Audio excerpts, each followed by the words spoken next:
Allez, cette question d'un point de vue économique, quelles sont les mesures les plus dangereuses contenues dans le programme économique de Marine Le Pen? Point de vue signé Éric Delannoy. Bonjour Éric. Bonjour.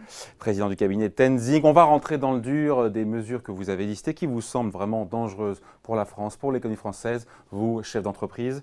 Mais d'abord, vous dénoncez, vous me l'avez dit, hein, il y a un caractère pour vous incantatoire dans le programme de Marine Le Pen? Moi, j'ai pris la peine d'aller au fond, donc j'ai lu les 144 mesures du programme de Marine Le Pen. Vous êtes couché tard, alors.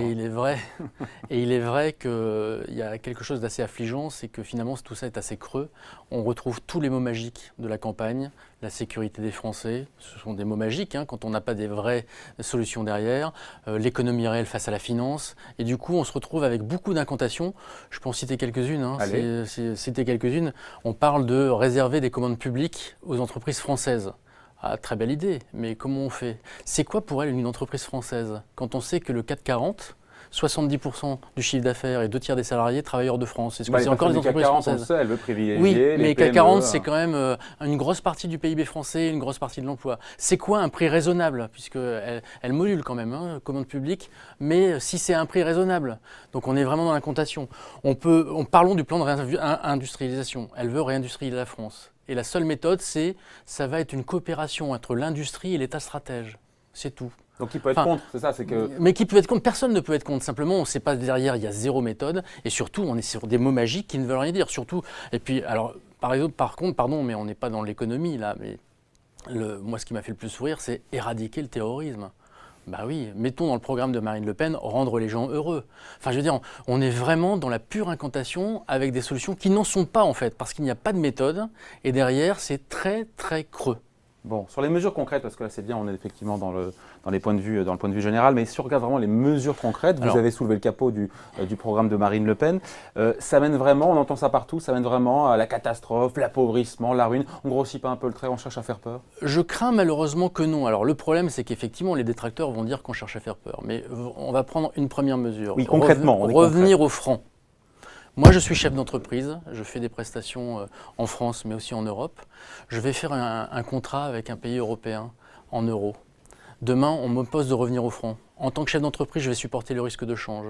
Je vais devoir me couvrir contre ce risque de change, donc je vais devoir prendre des assurances. On va me demander contractuellement comment ça se passe. Il va falloir revoir tous les contrats en cours. Pour un chef d'entreprise, le retour au franc est un cauchemar insurmontable et un facteur générateur de coûts, qui n'est pas un petit coût, qui est un coût très important. Deuxième exemple très important, les crédits immobiliers qui se remboursent sur 10 ans en moyenne, les crédits qui sont faits par les entreprises, les crédits qui sont faits par les ménages. Comment on rembourse un crédit que l'on a pris dans un contrat libellé en euros ? Si vous remboursez des francs à la place des euros, sachant qu'il y a quand même un point clé qu'il faut avoir en tête, puisque Marine Le Pen dit qu'il faut revenir au franc pour rendre l'industrie plus compétitive. Ce qui n'est pas faux. Face à l'Allemagne, on serait plus compétitif. Sauf que la conséquence de ça, alors on pourrait y revenir quand même, parce que rappelons quand même que les dévaluations n'ont jamais fait la compétitivité. Elles ont permis une compétitivité dans le cadre d'un socle industriel qui existe. D'accord. Commençons par avoir un socle industriel qui a maigri fortement. Commençons par avoir un socle industriel important et derrière on fera une politique monétaire accommodante. Mais si on revient sur le remboursement des crédits et le remboursement de la dette, si vous me prêtez 100 € et que tout à coup je vous dis, comme Marine Le Pen dit, les 100 € vaudront 100 francs. Sauf que pour rendre l'industrie compétitive, vous allez faire une dévaluation. Ça veut dire que vos 100 francs en réalité vaudront 80 €. Vous m'avez prêté 100 francs et je vais vous rendre, vous m'avez prêté 100 € et je vous rends 100 francs qui valent pour vous 80 €. Est-ce que vous allez... très content et j'aurais pu envie de vous prêter, c'est ça? Voilà. Et ça, c'est une réalité. Marine Le Pen croit que la France peut imposer ses règles et que le jeu de la concurrence, c'est juste moi qui impose mes conditions.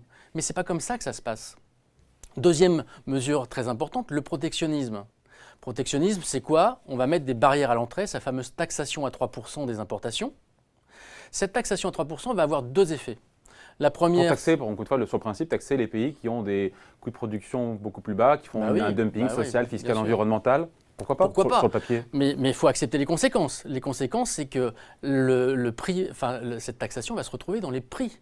Parce que mine de rien, si vous taxez les importations, en plus avec une monnaie dévaluée, ça veut dire que les produits importés vaudront plus de 25% plus cher pour les gens qui vont les acheter. Est-ce que vous avez envie d'acheter, quand vous achetez un t-shirt pour votre enfant, ou vous voulez un t-shirt pas cher, parce que de toute façon il ne va pas durer très longtemps, parce qu'il se salit très vite, vous avez envie de le payer 15 € au lieu de 10 pour un t-shirt? C'est pas excessivement cher, un t-shirt à 5 ou même 10 €. D'accord? Vous avez envie de payer 20% plus cher tous les biens qui rentrent dans la composition des biens importés, qui concernent quasiment 60% des biens consommés. Donc vous allez appauvrir la classe moyenne française, qui a déjà du mal à consommer, en leur imposant des prix plus importants simplement parce qu'il y a une volonté de taxe idéologique qui consiste à privilégier la France. Ça ne va pas privilégier la France. Et l'autre chose, c'est qu'il faut rappeler que la France est le 6e exportateur mondial. Il faut rappeler que la France, les exportations, ça fait 30% du PIB. À partir du moment où vous mettez une politique protectionniste, vous provoquez des mesures de rétorsion. Quand on est protectionniste, tout le monde le devient. Il y a un repli sur soi généralisé qui fait que les exportateurs français auront du mal avec les marchés à l'étranger parce qu'il y aura des mesures de rétorsion, et ce, malgré la monnaie dévaluée. C'est pour ça que la dévaluation n'est pas forcément une très bonne solution par ailleurs. Même si on a connu dans le passé des dévaluations et on s'en est pas si mal sorti non plus. Alors, il faut quand même se rappeler que l'euro a une histoire. J'étais petit, et vous aussi d'ailleurs à l'époque, mais quand même. Oui, j'étais on a un peu de mémoire. J'étais plus grand que vous malheureusement. Non mais sérieusement, on a dévalué tous les 5 ans dans les années 70-80, il y avait plus de croissance, peut-être moins de chômage. Alors d'abord, il n'y avait pas le choc pétrolier avant les 74, donc on était dans les 30 glorieuses, ce n'était pas les mêmes conditions économiques.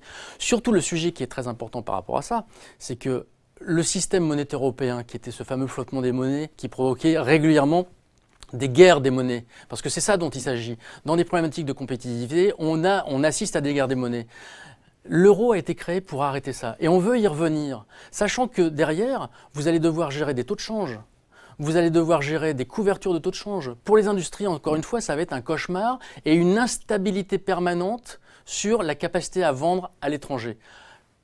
Ayons en tête que 60% des échanges commerciaux au sein de l'Europe, de la France, se font avec des pays au sein de l'Europe. Ouais. Et qu'à partir du moment où vous mettez une monnaie qui se dévalue, où vous réactivez la guerre des monnaies, eh ben vous créez de l'incertitude pour les chiffres d'affaires des entreprises. Bon, pour les Français, on l'a vu, ce serait compliqué en termes de pouvoir d'achat. Pour les épargnants aussi, ce serait compliqué d'avoir les taux d'intérêt très élevés, parce que sur les portefeuilles obligataires, donc tout ce qui est assurance vie, ça ferait des moins-values colossales. À partir du moment des gens qui vont récupérer leur argent pour le placer dans une autre devise, est-ce qu'ils auront accès à leur argent? À partir du moment où vous avez une monnaie qui était, entre guillemets, forte, voire trop forte, mais travaillons sur les fondamentaux de cette monnaie, qui est d'abord l'industrie à compétitivité de l'appareil industriel, ce qui est un autre sujet sur lequel elle ne propose rien.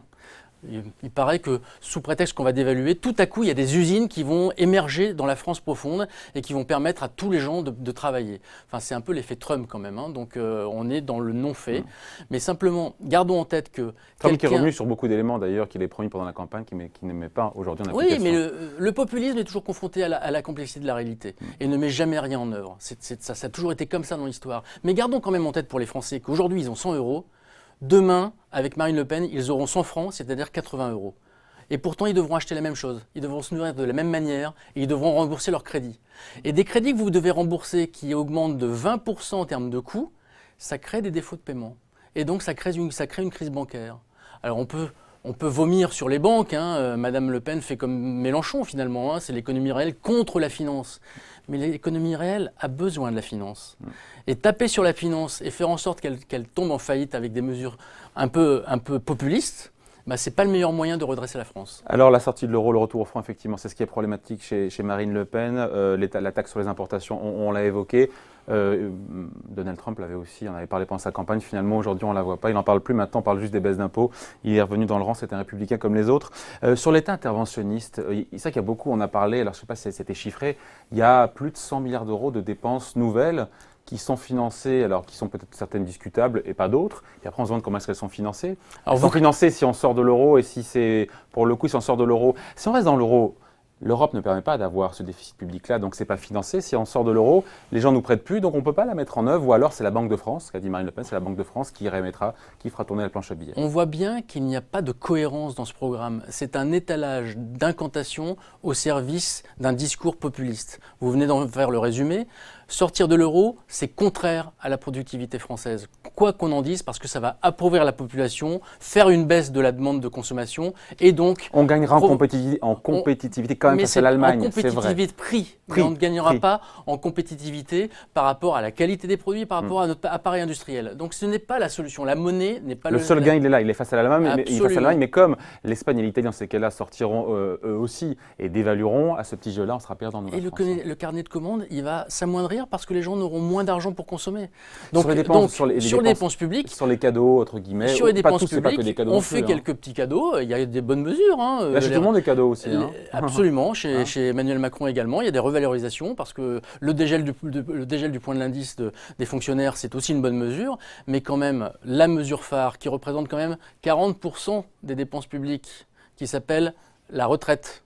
Madame Le Pen a le même programme que M. Mélenchon. C'est peut-être pour ça qu'il ne veut absolument pas diaboliser Madame Le Pen, M. Mélenchon, ce qui est quand même hallucinant quand on prône des valeurs humanistes comme il l'a fait pendant la campagne. Il y a des politiques sur les législatives, je pense, qui rentrent en compte, mais c'est un autre sujet. Mais c'est pas normal. Enfin, je veux dire, soit on a une hauteur morale, soit on renonce à sa hauteur morale. Bon.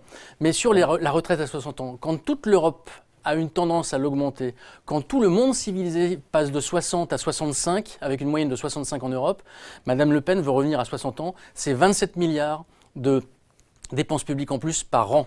C'est donc pas tenable par les finances publiques. Il faut ajouter à cela que l'incertitude provoquée par Madame Le Pen va créer une défiance des investisseurs. Et d'ailleurs, on l'avait vu pendant le premier tour, juste avant le premier tour, les taux vont remonter très fortement. Si les taux remontent, toute augmentation de la dépense publique va provoquer une augmentation de l'endettement, puisqu'on n'a pas les moyens de payer, et provoquera une incapacité de l'État à rembourser une dette qui va se renchérir considérablement. Ouais. Sachant que la France emprunte déjà 180 milliards d'euros tous les ans sur les marchés pour rembourser les obligations qui arrivent à échéance, il faut réémettre, enfin bon voilà, il y a déjà beaucoup d'argent qu'on emprunte. Un point de taux d'intérêt, c'est 2 milliards de charges d'intérêt en plus par an, la première année. Et après ça fait boule de neige. Et ça fait boule de neige. Allez, voilà, merci. On va donc bien à la ruine. Bon. Et ben voilà, c'est le mot de la fin, la ruine. Donc, c'est le point de vue signé Éric Delannoy, président du cabinet Tenzing. Merci Éric. Merci.